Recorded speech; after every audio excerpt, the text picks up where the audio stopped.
qui a commencé jeudi. Gloire au Seigneur. Alléluia. Et bien entendu, vous-même qui êtes ici, quelqu'un dit Amen. Bienvenue. Alléluia. Alléluia. Donc, bien-aimés dans le Seigneur, sans trop attendre, nous voulons accueillir le pasteur Omer Kabouya et sa femme qui vont venir ici. Gloire au Seigneur.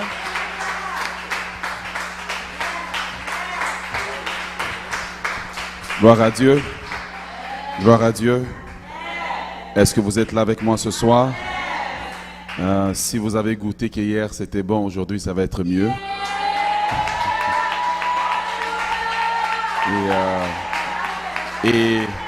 Et demain ça va être excellent. Si tu es marié, en vue de te marier, faut pas laisser l'homme à la maison, il faut l'emmener. Ça c'est une affaire pour hommes. Je voudrais remercier, merci de vous asseoir, l'Assemblée pour son invitation, Pasteur Nick, Pasteur Jean-Marc, Pasteur Magdala. Quelqu'un dit Amen. Amen. Elle n'a pas encore enfanté ce que Dieu a mis en elle. Voyez-vous, c'est que pendant des années, on t'a programmé à suivre. Mais Dieu te rend dans une saison où il te déprogramme pour te reprogrammer à conduire. De ton sein, il y a comme de l'eau qui sort. Mais tu penses que Dieu t'appelle simplement à chanter. Ce n'est pas à chanter, c'est à conduire jusqu'à ce que l'onction prophétique puisse se manifester. Tu es dans la saison de déprogrammation pour une reprogrammation. Que le nom du Seigneur soit béni. Alléluia. Alors, elle est en talon et avec moi ce soir. Je voudrais céder la parole à mon épouse pour vous saluer. Ce que j'aime d'elle, c'est qu'elle a une foi aveugle pour me suivre un peu partout. Mais en même temps, sans elle, je ne serais pas grand-chose. Parce que quand tu prêches comme ça, ta femme peut aussi te décourager d'un message n'était pas bon, laisse faire, t'as pas l'appel. Mais elle est là constamment et je voudrais bénir Dieu pour sa vie. J'ai l'habitude de dire qu'elle prêche mieux que moi. Et elle me dit non, mais moi je le crois. Et je vais juste utiliser la parole, vous saluer rapidement. Et j'en profite aussi pour saluer les différents hommes de Dieu qui sont dans la salle. Et je lui cède la parole. Bonjour, peuple de Dieu.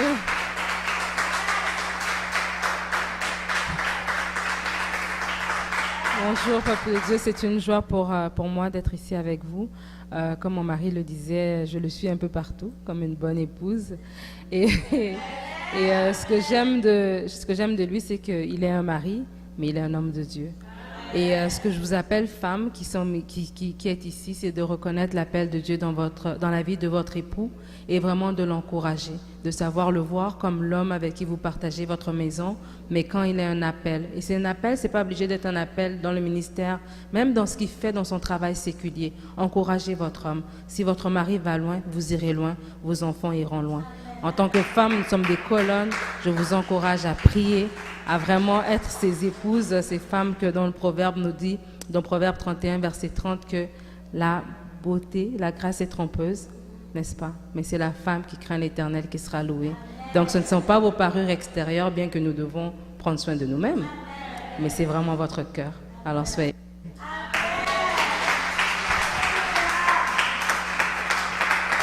Alléluia.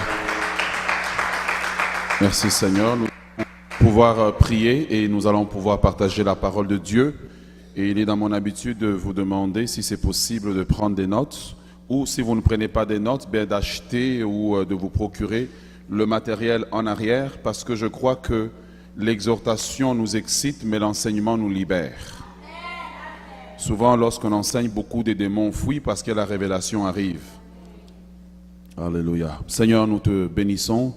Prends contrôle de ces moments. Je suis un homme limité par le temps, limité par les circonstances. Mais viens parler, Seigneur. Au-delà de ce que moi j'ai préparé, tu connais ton peuple. Viens te glorifier. Dans le nom de Jésus, nous avons ainsi prié. Amen.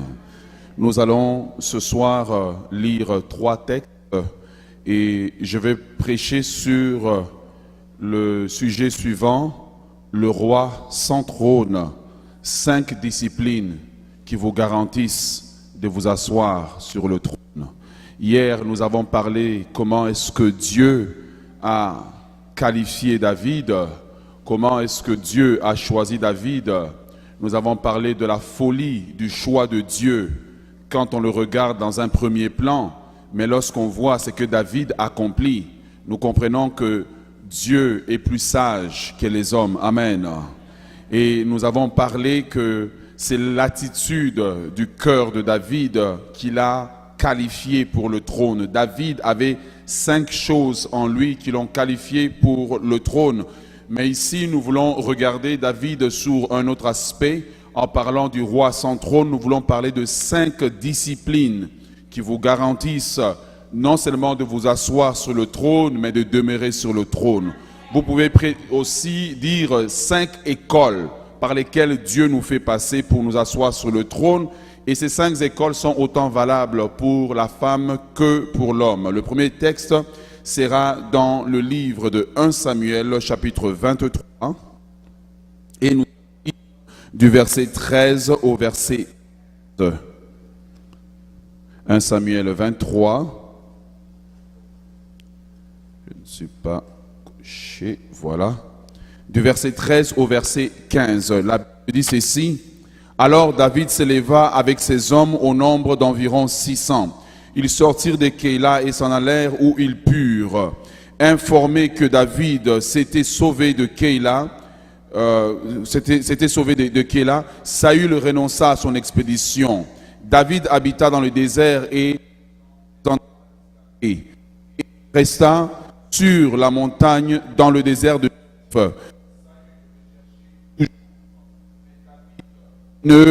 mais Dieu ne livra pas David entre mais Dieu ne livrera pas ta vie entre les mains du diable. Voyant que Saül accompagne pour attenter à sa vie, rester dans le désert de Ziph, dans les forêts. Verset 16. Ce fut alors que Jonathan, fils de Saül, se leva pour aller trouver David dans la forêt. Il fortifia la confiance de David. Merci. Il fortifia la confiance de David en Dieu. Quelqu'un dit Amen. Quelqu'un dit Amen. Le deuxième texte, c'est dans le livre de 1 Samuel, toujours, chapitre 27, le verset 1 à 4. 1 Samuel 27, le verset 1 à 4. David se dit, je serai un jour supprimé par Saül. Je n'ai rien de mieux à faire que de me réfugier au pays des Philistins, afin que Saül renonce à me chercher encore dans tous les territoires d'Israël. Ainsi, je lui échapperai. Verset 2. David s'éleva avec ses 600 compagnons et ils passèrent chez Akish, fils de Maok, roi de Gath. David et ses hommes restèrent à Gath vers Akish. Ils avaient chacun leur famille et David avec ses 2 femmes, Akinoam de Jizreel, Abigaël de Carmel, femme de Nabal, informé que David s'était enfui à Gath, Saül cessa de le chercher. Le dernier texte que nous lisons ce soir sera dans le livre de Deutéronome, chapitre 8, le verset 15 au verset 16. Deutéronome, chapitre 8, le verset 15 au verset 16. Si vous l'avez dit, nous y sommes. Et si vous l'avez dit, nous y sommes. Du moins si vous l'avez à l'écran. Alléluia. Nous prenons le texte en plein milieu. Ma version peut varier de la vôtre, mais c'est bien la parole de Dieu à partir du verset 15. Je vais prendre les derniers bouts du verset, peut-être du verset 14. Il dit, c'est lui qui t'a fait sortir d'Égypte, de la maison de l'esclavage, qui t'a fait marcher dans ce grand et affreux désert où il y a des serpents brûlants, des scorpions, dans des endroits arides, sans eau, qui a fait jaillir pour toi l'eau du rocher le plus dur. Il t'a fait manger de la manne inconnue de tes ancêtres, afin de t'humilier, de te mettre à l'épreuve pour te faire du bien par la suite. Quelqu'un dit à son voisin, l'Éternel te fera du bien. Quelqu'un dit à son voisin, l'Éternel te fera du bien. Le roi sans trône, 5 disciplines qui nous garantissent le trône. La Bible dit qu'il y a beaucoup d'appelés, mais peu d'élus. Nous avons commencé depuis hier à étudier la vie de David et c'est ce que nous ferons jusque demain. Et il n'y a aucun personnage de la parole de Dieu dont on connaît autant les détails de la vie privée que David. C'est comme si la Bible nous livre David en faisant une autopsie de lui. Parce que de David, nous connaissons sa vie émotionnelle.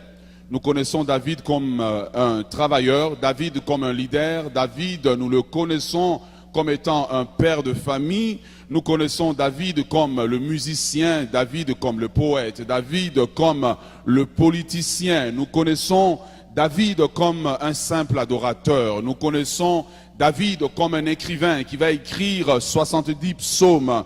Nous connaissons David comme un bâtisseur, le visionnaire qui aura la vision de bâtir le temple de l'Éternel. Mais nous connaissons aussi David comme un ami. Nous connaissons David comme cet homme, comme je disais hier, rempli de biceps, de triceps et de quadriceps, mais un homme qui sait aussi de temps en temps pleurer quand ça fait mal. Parce que la vie peut faire mal. Parce que la vie peut parfois nous cogner tellement fort qu'il n'y a pas de mots humains pour décrire la souffrance que nous avons. Et David cria, « Aie pitié de moi, ô Dieu, dans ta miséricorde. » Parce qu'un homme véritable, c'est un homme qui sait avouer aussi sa douleur et qui sait pleurer de temps en temps, même si c'est sous l'eau de la salle de bain. Mais nous nous avouerons que de temps en temps, il faut pleurer. Et David va pleurer. David, on va le connaîtra sous même un homme qui, à un moment donné, va faire la dépression. Voyez-vous, toutes les tranches des sentiments par lesquels nous passons, David est passé par là. Mais ce que j'aime, c'est qu'il dit, « J'étais jeune, j'ai vieilli. Je n'ai jamais vu le juste abandonné, ni sa postérité mendiant son pain. » Et quelque part, il sera écrit dans les psaumes et dans les livres de 2 Samuel, cantique de David, quand l'Éternel lui délivrait de toutes ses détresses. Je ne sais pas par quoi vous traversez aujourd'hui. Si vous êtes dans la dépression, ne vous inquiétez pas, vous êtes comme David. Ouais. Si vos enfants sont dans la rébellion, ne vous inquiétez pas, vous êtes comme David. David était oint, mais les enfants étaient rebelles. Tu peux être oint et vivre toutes sortes de tourments. Les circonstances qui t'entourent ne sont pas les définitions de l'onction qu'il y a sur ta vie. Amen. Parfois, on s'attend tellement à la perfection des gens. Et ce que j'aime de la Bible, ce que j'aime lorsque la Bible présente les personnages, la Bible ne nous présente pas des personnages qui sont parfaits, mais elle nous présente les personnages tels qu'ils sont, tels que le chant que nous chantons et qui a été rendu populaire par Billy Graham, tel que je suis sans rien à moi. Sinon ton sang versé pour moi, parce que si ce n'était pas à cause du sang de la croix, je ne serais même pas digne de me tenir devant vous. Et voyez-vous, la Bible va peindre David. Et ce que j'aime, c'est que normalement, si on écrirait l'histoire aujourd'hui de David, que David serait président d'un de nos pays, on écrirait que David était un super-héros. On écrirait David en le peignant dans sa perfection. On écrirait la version officielle de la vie de David. Mais en réalité, nous avons tous une version officielle de notre vie et une version non officielle. Quelle est la version non officielle de ta vie?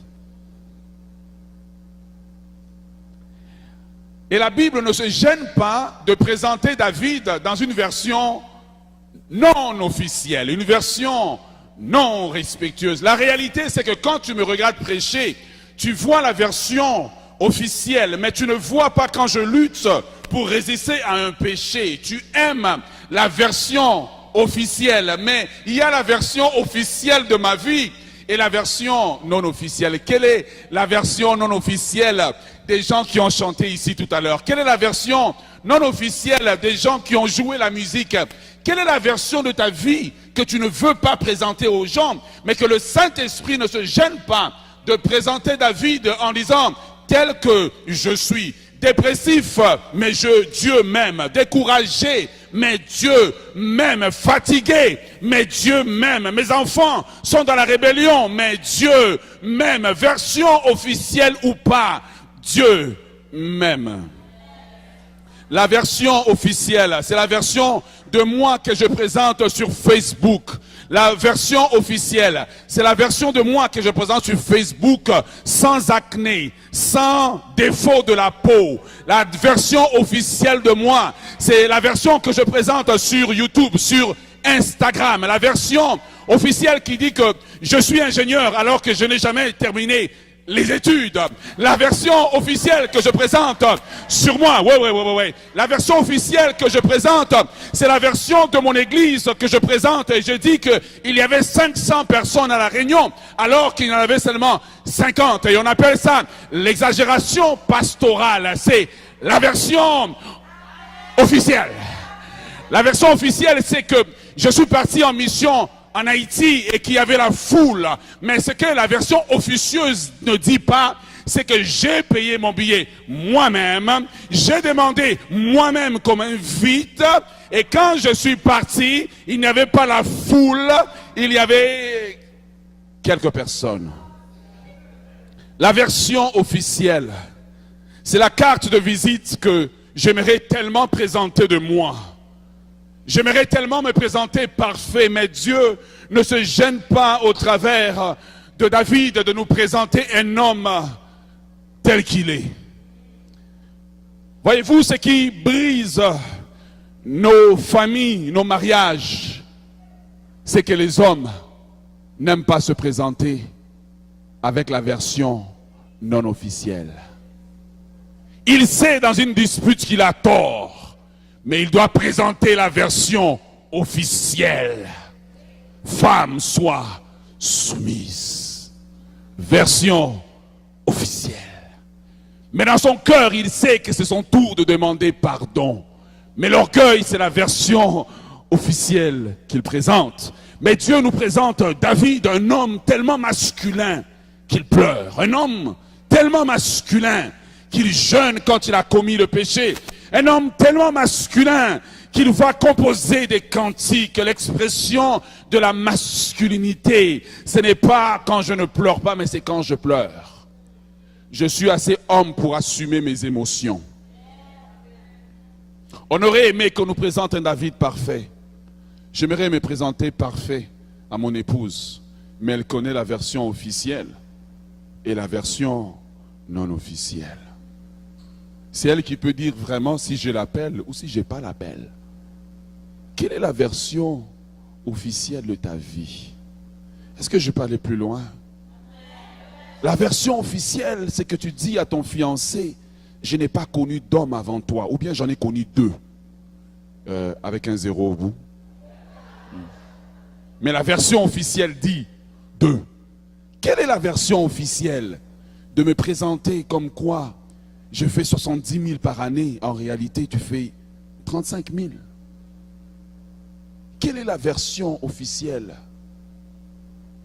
Je connaissais une sœur, ou plutôt, pour ne pas la citer, une dame était fiancée à un homme et l'homme la voyait toujours maquillée, jolie, présentable, version officielle. La version qui n'est pas en discount chez Super C. Et un jour, l'homme arrive sans prévenir. Et toc, toc, toc, il tourne à la porte. Et la femme ne savait pas que c'était lui. Et elle l'ouvre. Et l'homme se rend compte que ce n'est pas la version officielle. Et il ne l'a pas reconnu. Il dit, est-ce que je pourrais parler à un tel? Mais il dit, c'est moi. Tôt ou tard, la version non officielle va se manifester. Et le Saint-Esprit, en nous présentant David, nous présente un homme dans sa version officielle et non officielle pour dire que qu'importe mon passé, Dieu peut m'utiliser. Qu'importe ce que je traversais, Dieu peut m'utiliser. Qu'importe combien je suis tombé, j'ai encore de l'utilité entre les mains de Dieu. Qu'importe comment je me suis éloigné, j'ai encore de l'utilité entre les mains de Dieu. Dieu n'a pas besoin que je lui présente ma version officielle. Il connaît ma version non officielle. Dieu a besoin que je me présente à lui tel que je suis. Comme David dit, aie pitié de moi, ô Dieu, selon ta grande miséricorde. Est-ce que quelqu'un peut acclamer le Seigneur ce soir? Alléluia. Et voilà pourquoi la Bible va nous présenter David comme étant un homme courageux, un homme qui connaît des hauts et des bas, un homme. Et c'est fou comment est-ce que, quand on nous demande comment ça va bien. Tu es en dépression? Non, ça va. Mon bien-aimé dans le Seigneur, Dieu veut nous connaître dans toutes nos versions, qu'on se présente à lui, dans toutes nos versions, sans maquillage, sans tresse, sans extension, sans restriction. Mais je me présente à Dieu parce qu'il m'a aimé avant que je ne sois créé. Et David dit que dans son livre était écrit tous les jours qu'il m'était réservé à vivre. Qu'est-ce que l'homme pour que tu te souviennes de lui? Le Fils, l'homme pour que tu penses à lui, le Fils de l'homme pour que tu te souviennes de lui. Dieu t'aime. Je suis venu dire à un homme ce soir, Dieu t'aime dans ta version officielle et ta version non officielle. Dieu t'aime. Amen. Dieu aime cette église dans sa version officielle et sa version non officielle. Amen. Et Dieu va appeler David et Dieu va oindre David. Et David, normalement, s'attend à ce que Dieu puisse directement, quand il a oint, le mettre roi. Mais il y a un problème, c'est que Saül est sur le trône. Et l'ambiguïté de l'appel, c'est que alors que David a les yeux fixés sur le trône, en disant que c'est maintenant, Dieu a les yeux fixés sur le processus qui va l'amener au trône. Parce que l'important n'est pas d'arriver au trône, mais l'important c'est d'être préparé afin de s'asseoir et de demeurer sur le trône. Voyez-vous, quand l'avion est sur terre, l'avion n'a aucun danger. L'avion est confortable. La loi de la gravité maintient l'avion au sol. Mais si l'avion monte à 10 000 pieds d'altitude, l'avion a la difficulté à se maintenir. Pourquoi? Parce qu'au sommet, les vents sont violents. Donc, on doit s'assurer que le fuselage de l'avion peut résister, que le fuselage de l'avion le qualifie à se maintenir dans les hauteurs. Parce que l'important, ce n'est pas de décoller, mais c'est quand on arrive dans les hauteurs de se maintenir. On doit s'assurer que l'avion obéit aux lois de la thermodynamique, que l'avion obéit aux lois de la poussée, qu'il n'y a pas de trou dans le fuselage. Parce qu'un petit trou sur terre ne fait rien. Mais le petit trou que tu négliges sur la terre, le petit trou qui est négligé quand l'avion est encore sur le sol, quand ce trou arrive, quand les vents sont violents, le petit trou se déchire. Alors Dieu va oindre David. Dieu lui dit, tu es roi. Mais il se retrouve un roi sans trône.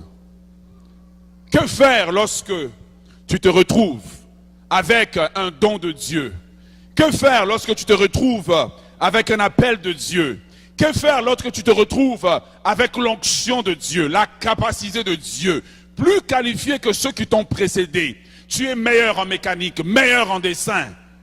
Et tu vois les gens travailler, tu sais que tu peux occuper la position, mais que Dieu ne te donne pas la position. Je suis venu parler aux rois et aux reines sans trône. Qu'est-ce que tu fais lorsque tu as l'appel et que tu n'as pas encore ton église, ton ministère? David se retrouve avec le malaise de l'onction royale sans le trône. Mais Dieu n'est pas intéressé à lui donner le trône. Dieu n'est pas intéressé parce que Dieu a vu Saül arriver au trône non préparé et Saül être une catastrophe nationale. Et Dieu est plus intéressé à le préparer qu'à le relâcher. Quelqu'un dit Amen. Dans ton temps, le temps que Dieu va passer avec David, Dieu sera plus préoccupé. Nous avons vu hier que David a déjà le cœur. David a déjà les aptitudes nécessaires. Mais l'aptitude n'est pas la discipline. Amen. Un auteur célèbre, John Maxwell, dit que l'attitude détermine l'altitude. Mais j'aimerais vous dire que l'altitude est une bonne chose. Mais ce qui nous maintient dans l'altitude, c'est la discipline que nous avons développée. Et Dieu va engager David dans un processus pour le préparer à régner, pour le préparer à être le meilleur. Le processus est plus important que le trône. Dieu avait déjà vu un homme comme Samson mal finir. Et Dieu était intéressé à préparer David. J'aimerais dire à quelqu'un aujourd'hui que Dieu t'a remarqué. J'aimerais dire à quelqu'un ce matin, ce soir, que Dieu n'est pas indifférent à tes circonstances, mais Dieu t'a remarqué. Dieu n'est pas aveugle. Malgré la petitesse de ta vie, Dieu t'a remarqué. Malgré les circonstances que ce ministère traverse, Dieu vous a remarqué. Dieu n'est pas indifférent. Malgré l'humiliation que certains ont subie, Dieu t'a remarqué. Dieu n'est pas indifférent aux hommes. Et Dieu prend David derrière le brebis et Dieu commence à le préparer. Dieu le prend comme une masse informe. Dieu lui donne d'abord l'onction, mais Dieu lui dit, tu n'es pas prêt pour le trône. Parce que Dieu a vu Saül mal finir. Le roi sans trône. Alors que David est intéressé par le trône, Dieu est intéressé par le processus. Alors que David est intéressé par le trône, combien d'entre nous, nous voulons tout de suite la grande entreprise, le grand ministère, nous voulons tout de suite la foule, mais nous n'avons pas les capacités psychologiques, les capacités émotionnelles, la discipline, la rigueur de nous lever et de continuer à faire la même chose, que ça nous plaise ou pas, de prêcher quand ça ne te tente pas, de prêcher quand tu es fatigué, de prier quand personne n'est là, de prêcher quand il n'y a pas la foule, de faire même quand tu n'as pas envie. Alors que David convoite le trône, Dieu est intéressé au processus et à la discipline qu'il a besoin afin non d'arriver au trône, parce que Dieu peut l'amener du jour au lendemain sur le trône, comme Dieu l'a fait pour Saül, mais Dieu est intéressé à le discipliner, afin que le trône ne soit pas un terrain de suicide du ministère, afin que le trône ne soit pas un terrain de chute, mais que le trône soit le terrain où David peut se stabiliser, se maintenir, où David peut arriver à l'accomplissement de sa destinée. J'aimerais te dire ce soir, touche quelqu'un et dis-lui, Dieu est en train de te préparer. J'ai dit, touche quelqu'un, dis-lui, Dieu est en train de te préparer.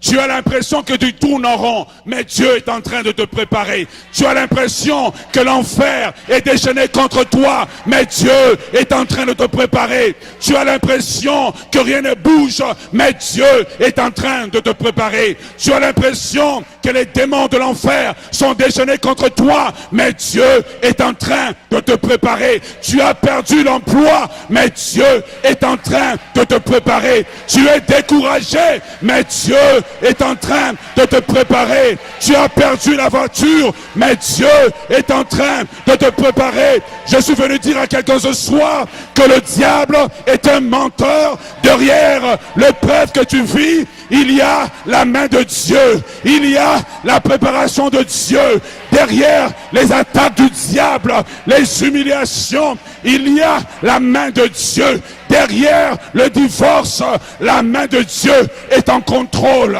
Dieu te contrôle au nord. Dieu te contrôle au sud. Dieu te contrôle à l'est. Dieu te contrôle à l'ouest. Il n'a pas dit que tu coulerais. Il n'a pas dit que tu sombrerais. Il a dit simplement, allons de l'autre bord. Il a dit simplement, allons de l'autre bord. Oh mon frère, ma soeur, le processus du trône peut faire mal, mais c'est une préparation à l'élévation. Je suis venu parler à un homme ce soir qui dit que Dieu m'a oublié dans les campagnes de Bethléem. Je suis venu parler à un homme ce soir qui dit que je ne vois rien de la part de Dieu. Je suis venu te dire que Dieu est en train de te préparer. Quelqu'un acclame le Seigneur. J'ai dit quelqu'un acclame le Seigneur ce soir. J'ai besoin des hommes qui poussent des cris de joie devant Dieu. J'ai besoin des hommes qui expriment leur joie devant Dieu. Dieu n'est pas fatigué de toi. C'est vrai que tu as chuté plusieurs fois dans le même péché, mais Dieu n'est pas fatigué de toi. Dieu n'est pas fatigué de toi. La Bible dit qu'il ne dort pas, il ne se lasse pas, il ne se fatigue pas. C'est lui qui garde Israël. Mon âme bénit l'Éternel. Mon âme bénit l'Éternel et n'oublie aucun de ses bienfaits. David a expérimenté Dieu et il pouvait dire que Dieu est pour nous un abri, un secours qui ne manque pas dans la détresse. C'est pour cela que nous sommes sans crainte quand la terre est bouleversée et que les montagnes chancellent et écument au fond des mers. Il est un fleuve dont les courants réjouissent la cité de Dieu, les demeures du Très-Haut. Dieu est au milieu d'elle. Dieu la secourt dès le matin. Des nations s'agitent. Il fait entendre sa voix. Éternel, défends ma cause. Secours-moi. Combat ceux qui me combattent. Saisis le grand et le petit bouclier. Oh Dieu, lève-toi pour moi. Oh Dieu, lève-toi pour cette église. Alléluia. Quelqu'un acclame le Seigneur ce soir. Quelqu'un acclame le Seigneur ce soir. Quelqu'un acclame le Seigneur ce soir. Alléluia. Je suis venu te dire qu'au bout du chemin par lequel tu traverses, tu pousseras des cris de joie.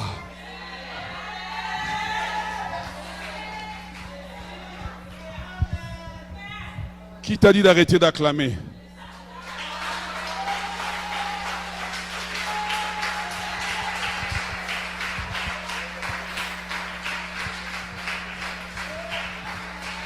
Je n'ai pas dit acclame-moi, j'ai dit acclame Dieu.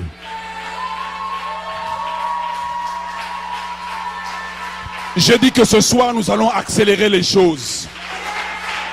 Il faut acclamer jusqu'à ce que les chaînes tombent. Il faut acclamer jusqu'à ce que les chaînes tombent. Il faut acclamer jusqu'à ce que le désert se change en étang d'eau. Il faut acclamer jusqu'à ce que les forteresses tombent. La Bible dit qu'Israël est autour de la muraille de Jéricho. Ils se sont mis à pousser des cris de joie. La Bible dit que la muraille de Jéricho l'a écrasé. Jéricho est tombé à cause de cris de joie. Alléluia. Asseyez-vous dans la présence de Dieu. On ne fait que commencer. Le processus qui m'amène au trône fait mal, mais il est nécessaire. Je suis venu dire à un homme ce soir, Dieu ne t'a pas oublié. Tu t'es éloigné de Dieu parce que tu as été déçu à un moment donné. Mais Dieu ne t'a pas oublié. David, avec l'onction, est pourchassé par Saül comme un chien. Et l'appel devient la frustration de sa vie. Pourquoi me donner l'appel si je dois souffrir? Pourquoi me donner l'appel si je dois lutter avec l'homosexualité? Pourquoi me donner l'appel si je lutte avec la pornographie? Ton Saül, c'est lui. Comment il s'appelle, celui qui te poursuit? La frustration entre l'onction et ce avec quoi je lutte. Seigneur, tu as la puissance de me délivrer, mais tu ne me délivres pas. Quand je lis dans ta parole, je vois que tu es omniscient. Je vois que tu es omnipotent. Je vois que tu fais tout dans le ciel et sur la terre. J'ai l'onction, mais je lutte. La frustration de l'onction. La frustration de l'onction. Et peut-être que tu dis, j'étais même mieux avant que j'ai cette idée. Je n'avais pas de problème. Peut-être que tu dis, j'étais même mieux quand je n'avais pas l'église et que je travaillais encore pour Walmart. Ouais. la frustration de l'onction, la frustration de l'appel. J'aimerais faire autre chose, mais tout ce que mon cœur me pousse à faire, c'est ça. J'aimerais m'arracher le cœur pour être un homme comme les autres. Mais quand je dors la nuit, tout en moi me pousse dans une seule direction. Et cela rend David tellement fou que David dit quelque part, il dit, quand je pense à toi pendant l'éveil de la nuit, je médite sur toi, sur ma couche. J'aimerais faire autre chose, mais je ne peux pas. Et Jérémie dira que quelque part il dit que si je dis que je veux me taire, je ne peux pas me taire parce qu'il y a en moi comme un feu qui brûle et je ne peux pas me taire. À moins que tu aies reçu un appel dans un domaine particulier, tu ne pourras jamais comprendre la lutte et le conflit qu'il y a en moi. J'aimerais être comme les autres, mais je ne peux pas être comme les autres. J'aimerais vivre comme les autres, mais je ne peux pas vivre comme les autres. C'est vrai que je tombe comme eux, mais je me relève mieux que eux. J'aimerais être différent, mais je ne peux pas. J'aimerais aller clubber, mais je ne peux pas. J'aimerais fumer, mais je ne peux pas. Il y a quelque chose en moi. Non, que parfois j'aime, mais parfois m'énerve parce que ça m'empêche d'être comme les autres. Et j'aimerais être comme les autres. Être indifférent à la maison de Dieu, mais je ne peux pas à cause de l'huile qui a été versée sur moi. Et l'huile me fait du bien parce qu'elle me garantit un avenir, mais elle me frustre aujourd'hui parce que je ne parviens pas à atteindre ce que je vois dans mon esprit. Alors, je suis frustré par le présent parce que je vois l'avenir. Et je suis dans le dilemme de me dire, est-ce que je sacrifie aujourd'hui pour demain ou je vis aujourd'hui et puis tant pis pour demain. J'ai l'onction, mais je n'ai pas encore le trône. Et il y a une bataille en moi que je ne peux pas expliquer en mots humains. Le roi sans trône. Je suis venu parler aux rois qui n'ont pas encore le trône.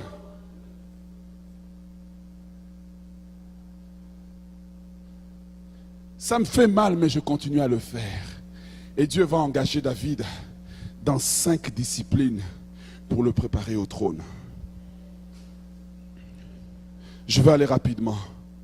La première discipline dans laquelle, ou la première école dans laquelle Dieu engage David, c'est l'école ou la discipline de la solitude. Il doit apprendre à rester seul. Parce que Dieu sait très bien, Psaume 46, verset 10, Lamentation, chapitre 3, verset 25, il dit qu'il est bon d'attendre en silence le secours de l'Éternel. Dieu l'engage dans l'école ou la discipline de la solitude, parce que Dieu sait que demain il sera leader. Et s'il n'apprend pas à rester seul, il risque de couler. Parce que Saül a coulé, pourquoi? Parce que les hommes s'éloignaient de lui et il allait rester seul. Ça lui a coûté le trône. Et Dieu dit, je ne veux pas que mon oint commette cette erreur. Et la solitude de la prairie dans laquelle David doit rester seul pendant des nuits semble aujourd'hui être une injustice, mais c'est une préparation pour demain. Bien souvent, ce que tu n'aimes pas aujourd'hui, c'est la préparation. Et des années plus tard, Dieu d'abord met David dans la solitude pour que David soit avec Dieu.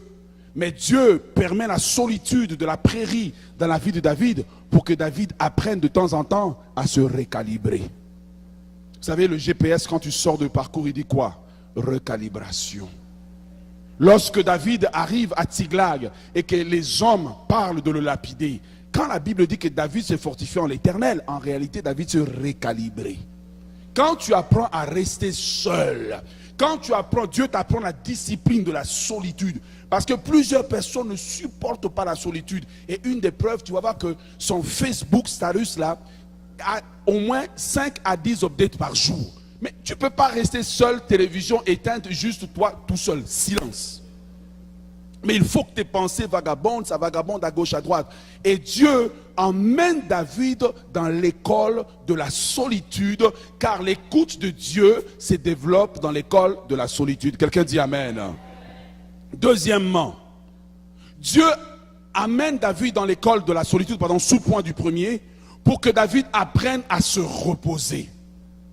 L'Éternel est mon berger, je ne manquerai de rien, il me fait reposer. Donc Dieu, dans le processus de ta préparation, la première école dans laquelle il t'emmène, c'est l'école de la solitude. Et dans cette école-là, Dieu va souvent permettre que tu sois incompris, qu'on fasse des fêtes d'anniversaire dans lesquelles on ne t'invite pas, pour que tu apprennes la discipline de la solitude. C'est dans la solitude que David a appris à composer des chants. C'est dans la solitude que David a appris à prier. C'est dans la solitude que David a appris la discipline. C'est dans la solitude. La solitude en soi n'est pas une mauvaise chose lorsque tu la regardes dans la perspective de Dieu.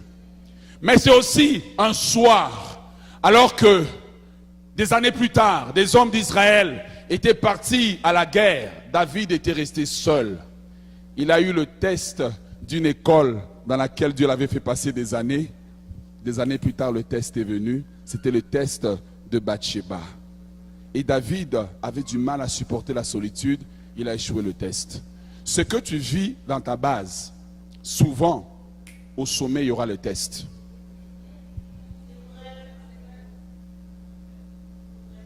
Quand Dieu amène quelqu'un, et Dieu a donné une vision claire, et puis au départ, tu es pauvre, généralement, c'est parce que plus tard, Dieu va t'enrichir. Mais Dieu t'apprend à gérer peu. À faire. As-tu déjà été au Super C, faire des achats pour $10 pour la semaine? Le même $10. Tu n'as pas regardé les circulaires, hein? Tu es rentré juste au Super C. Famille de 5 enfants. Il faut faire des courses pour la semaine. Mais souvent, Dieu va le permettre parce qu'au sommet, Dieu va t'enrichir, mais il veut que tu apprennes à gérer peu afin que quand tu auras beaucoup, tu sais non seulement valoriser, mais tu sais gérer. Voyez-vous, quand Dieu permet quelque chose dans ta fondation, le test viendra au sommet. Quelqu'un dit Amen. Et quand le test de Bathsheba arrive, on se rend compte que David avait du mal à digérer la solitude. Deuxième discipline que Dieu développe. Est-ce que vous êtes bénis?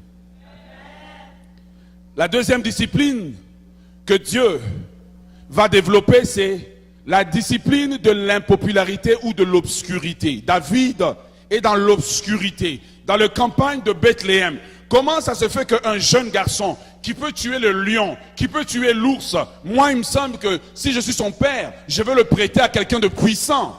Mais son père dit que non, tu vas continuer à garder les brebis, tu vas continuer à être en arrière. David est impopulaire, tellement impopulaire que quand Samuel vient pour oindre le prochain roi, il est tellement impopulaire qu'on ne s'occupe pas de lui. Et cela semble être une injustice. Les injustices de la fondation nous préparent pour les tests du sommet. Voilà pourquoi j'ai appris à ne pas toujours aller partout criant comme si j'étais une victime. Mais j'ai appris à dire que Dieu sait ce qu'il fait. Tu as perdu ton emploi, Dieu sait ce qu'il fait. Ta femme t'a quitté, Dieu sait ce qu'il fait. Ton dossier peut-être d'immigration ne marche pas, Dieu sait ce qu'il fait. Je ne sais pas qu'est-ce que tu traverses, mais est-ce qu'on peut dire ensemble, Dieu sait ce qu'il fait? Et un jour, David arrive sur le champ de bataille et il tue Goliath. Quel exploit! Et quand il sort du champ de bataille, imaginez-vous, il sort de l'adolescence, il vient de tuer Goliath et les femmes entendent un cantique. David, Saül a tué ses 1000.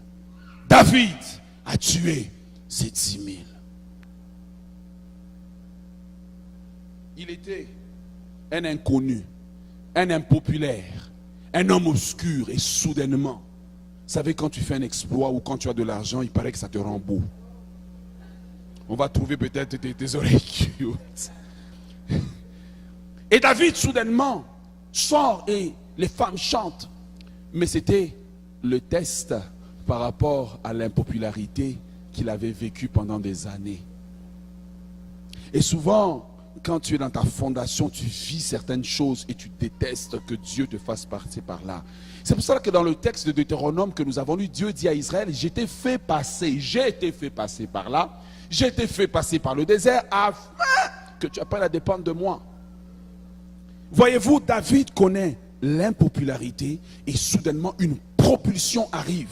Et si jamais David s'en était orgueilli, Saül l'aurait abattu tout de suite. Mais David est resté calme. Il donne le crédit à Saül.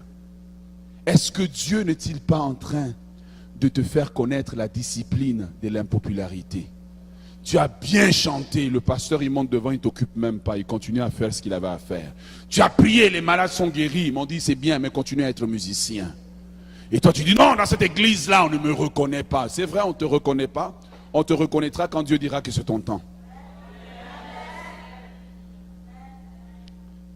Troisième discipline que Dieu développe dans la vie de David, c'est la monotonie. Tous les jours, il doit aller dans cette prairie-là, il doit garder des moutons, et Dieu sait que les moutons ne sont pas très intéressants. Ce n'est pas au moins comme l'âne de Balaam qui pouvait une fois dans sa vie parler, mais il doit garder ses moutons, les brebis de son père. Mais ce n'est pas tellement les brebis dans la monotonie qui est intéressant, c'est plutôt le paysage qui est toujours le même. Un jour, je conduisais, venais d'Edmonton, et puis j'avais toujours entendu que Saskatchewan c'est plate. Et puis l'expression c'est plate, tu ne la comprends pas jusqu'à ce que tu arrives à Saskatchewan. Parce que c'est plat.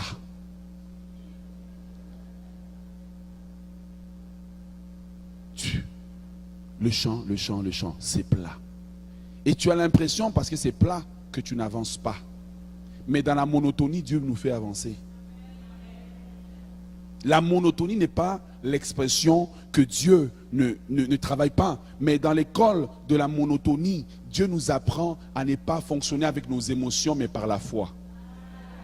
Romains chapitre 4, le verset 16 dit, c'est pourquoi les héritiers de la promesse le sont par la foi. 2 Corinthiens 5, 7 dit, car nous marchons non par la vue, mais par la foi.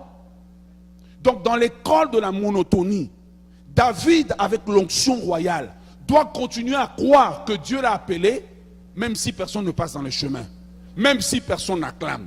L'école de la monotonie va le qualifier. Pourquoi? Parce que le test viendra quand Saül va le poursuivre pendant environ 10 ans. C'est monotone, c'est la même épreuve, c'est la même chose qui arrive. Mais l'école de la monotonie lui apprend. Il y a une belle image dans un des films que mon épouse aime, Karate Kid. Si vous l'avez regardé, si vous l'avez regardé, ce n'est pas un péché, levez la main. Ok. Dans le film Karate Kid, vous allez voir que à un moment donné, quand le jeune homme veut apprendre à faire du karaté, qu'est-ce qu'on lui apprend? Ok, je vois que plusieurs. Et puis, il a l'impression que la monotonie fait qu'il n'a rien appris. La monotonie crée la frustration en lui. Mais un jour, alors qu'il se plaint à son maître lui dit, ça fait longtemps que je suis en train de t'apprendre. Ça fait longtemps que je suis en train de te préparer. Tu as l'impression que tu tournes en rond, mais Dieu est en train de te préparer. Tu as l'impression que tu tournes en rond, mais Dieu est en train de te faire avancer. Dieu, alléluia, te fait avancer. Tu as l'impression que, mais je prêche le même message, je chante toujours la même chose, mais tu ne sais pas que Dieu t'apprend à fonctionner sans les émotions. Mon bien-aimé, parfois quand j'arrive, je prêche, les gens ne disent pas amen, je dois croire en moi plus que les gens. Hein? Parfois tu prêches, personne ne dit amen, je dois croire en Dieu, ou bien je regarde mon épouse et dis ça va. Je dois croire que Dieu m'a appelé, je dois m'appuyer sur Dieu. Et dans l'école, et plusieurs personnes abandonnent. Pourquoi? Ça fait 5 ans qu'on fait l'église, on est toujours le même nombre. Ça fait 10 ans qu'on fait ça, la compagnie n'avance pas. Combien d'entreprises, mon frère, as-tu déjà fermé? À cause de la monotonie. Et dans la monotonie du paysage, David doit apprendre à s'appuyer sur Dieu. Et quand Saül le poursuit pendant 10 ans, la monotonie de l'épreuve ne l'empêche pas de continuer à s'appuyer sur Dieu. La plupart des psaumes que David a composés, il les a composés dans la monotonie. Numéro 4, et je vais aller rapidement. La quatrième discipline que Dieu développe dans David, c'est la discipline de la réalité. Ce qu'on appelle en anglais reality check. David doit garder des moutons. Et ces moutons-là, comme vous le savez, les moutons, c'est les êtres les plus désordonnés. Et David doit les garder. David doit les gérer dans les beaux temps, dans les mauvais temps. David doit gérer les moutons quand ils sont malades, les moutons quand ils sont en bonne santé. Et c'est se demander, mais pourquoi Dieu permet ça? Parce que plus tard, David doit gérer un peuple. Oui, oui. Ce que tu refuses de gérer aujourd'hui, c'est un échantillon de ce que tu dois gérer au sommet. Le ministère que tu refuses à l'église, c'est une opportunité d'entraînement que tu refuses.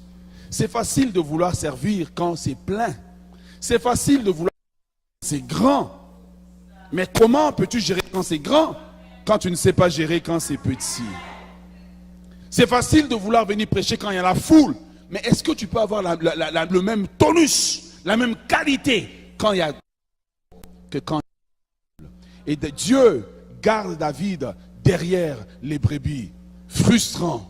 Il a l'onction, mais il n'a pas le trône. Qu'est-ce qu'un roi avec l'onction fait derrière les brebis? Le roi sans trône. Et David est assis là, et la Bible dit qu'il doit gérer. Pourquoi? Plus tard, le test viendra. Pourquoi? Parce que David doit arriver à gérer 400 mécontents qui arrivent à lui. Plus tard, le nombre va grandir, mais ceux qui viennent à lui, c'est des gens frustrés, des gens mécontents. Et David a été aguerri à traiter les problèmes des moutons qui représentent les échantillons. Et souvent, on dit que oui, tu peux dire que je veux me séparer de mon mari, de ma femme, je veux me trouver une autre femme. En réalité, c'est que tu n'as pas solutionné avec elle. Ça va te suivre, parce que le problème, en fait, il est en toi aussi. Amen. Je termine en disant, le dernière école ou test par lequel Dieu fait passer David, est-ce que vous êtes bénis? La dernière test, la dernière discipline par laquelle Dieu fait passer David, c'est la discipline du discernement. Parce que tu ne peux pas arriver au sommet si tu ne sais pas discerner ce qui est bien du mal. En grec, on parle que le mot discerner, c'est le mot diakris ou bien diakrino, qui veut dire séparer, faire la distinction, apprendre à discerner, essayer, décider, déterminer, donner un jugement, décider dans une discussion, retirer, déserter, s'opposer, lutter, soutenir. Le discernement, c'est ce qui permet de se maintenir. Je vais vous donner un exemple. Il y a un peuple qui vit dans le désert, ou bien les peuples qui vivent dans le désert. Ils peuvent marcher avec toi dans le désert. Lui, il peut regarder la direction du vent et les dunes. Il va te dire le chemin est par là. C'est le discernement. Tu viens d'Haïti, tu peux aller dans la forêt avec quelqu'un de la forêt. Il va te dire, reste calme. Mais toi, tu es un Canadien, tu dis, mais non, mon cerveau me dit. L'analyse mathématique quantitative me dit, mon frère, ici, c'est pas ça. Ici, ce qui marche, c'est le discernement. Parce que pendant des années, David garde les moutons et il a appris à discerner quand le lion arrive. Il a appris à discerner quand l'ours arrive. Ce qui va te sauver à un moment donné, c'est ta capacité non d'avoir l'onction. Pour discerner, ça ne prend pas l'onction, ça prend l'expérience. Et David s'est discerné quand on lui dit, oh, Dieu a livré Saül entre tes mains. Il dit non, le discernement me dit Dieu n'a pas livré. Ça c'est la chair. Le discernement, lui, quand on lui livre Saül une deuxième fois, on lui dit Dieu a livré Saül. Il dit non, Dieu n'a pas livré. La troisième fois, on lui dit j'ai tué Saül. Il est supposé se réjouir. Mais le discernement lui garantit le trône parce que David peut lire au travers de la mesquinerie des hommes. Voyez-vous ce qui nous empêche d'arriver sur le trône et de nous asseoir? C'est le manque de discernement. Le manque de discernement fait que tu signes un contrat, mais ton cœur te dit, ne signe pas. Mais pendant les périodes faibles, tu n'as pas appris à exercer ton discernement. Tu achètes une maison, ton cœur te dit, ne signe pas. Mais quand tu regardes, tous les signes te montrent que tout va bien, mais quelque chose, ou bien ta femme, qui n'a pas d'onction, te dit, ne signe pas. Tu dis, mais je suis un homme. Le marché boursier me dit, oh frère, je suis un homme. Frère, quand il vient le temps de discerner, ce n'est pas une question d'homme ou de femme, c'est question de survivre. Et beaucoup d'hommes ont entraîné leurs femmes dans des catastrophes financières. Parce qu'en termes de discernement, c'est des enfants. Et David va développer dans la prairie de Bethléem, qui semble un endroit détestable, il va développer le discernement. Le roi sans trône, 5 disciplines pour arriver au trône et s'y maintenir. Est-ce qu'on peut se lever ce soir? Alléluia. Est-ce qu'on peut acclamer le Seigneur très très fort?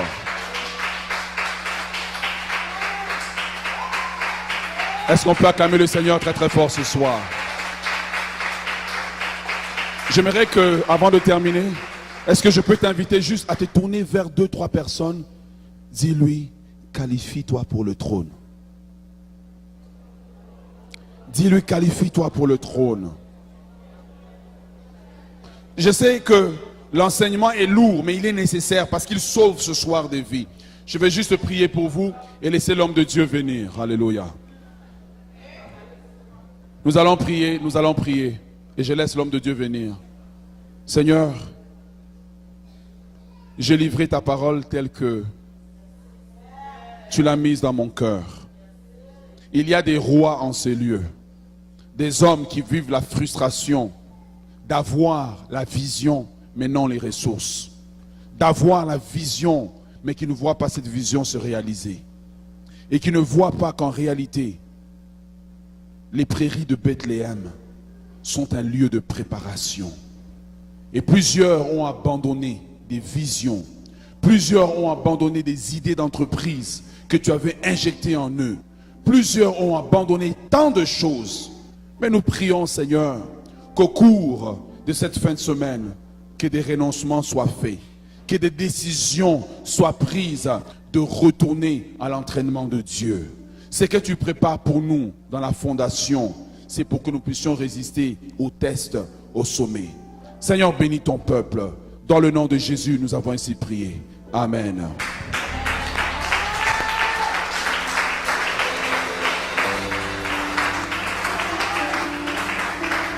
Alléluia. Une belle main d'acclamation, Seigneur Jésus, pour sa parole. Amen. Gloire au Seigneur Jésus. Bien-aimés dans le Seigneur, nous voulons prendre un temps pour vous parler d'une chose très importante. Et ça commence par un témoignage. Il y a un bien-aimé, pendant que l'église vient de déménager, comme vous le savez,